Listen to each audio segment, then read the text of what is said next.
কৈশোর যৌবন কেটেছে পাকিস্তান আমলে। ছাত্র অবস্থায় শিক্ষা কমিশনের বিরুদ্ধে আন্দোলন করেছি স্কুলে পড়তে। তারপরে হামিদুর কমিশন এর আন্দোলন করেছি, সরস্বতীতে আন্দোলন করেছি, ৬৯ আন্দোলন করেছি। মাননীয় স্পিকার,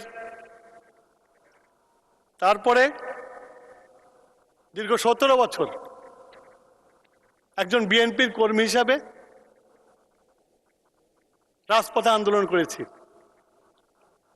শেষ পর্যন্ত ফ্যাসিস্ট হাসিনা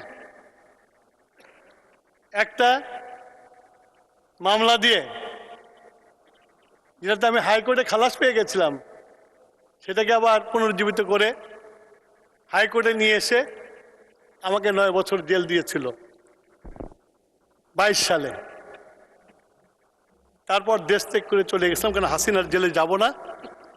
আমার নেত্রী, দেশনেত্রী বেগম খালেদা জিয়া, গণতন্ত্রের মা, তার উপরে যে অমানবিক নির্যাতন করেছে, সেইটার জন্য বলেছি যে হাসিনার জেলে যাব না। হাসিনা যতদিন বেঁচে আছে ততদিন দেশে ফিরবো না। আল্লাহর কাছে হাজার শুকুর, হাসিনার জেলে আমাকে যেতে হয় নাই। হাসিনাই দেশ ছেড়ে চলে গেছে।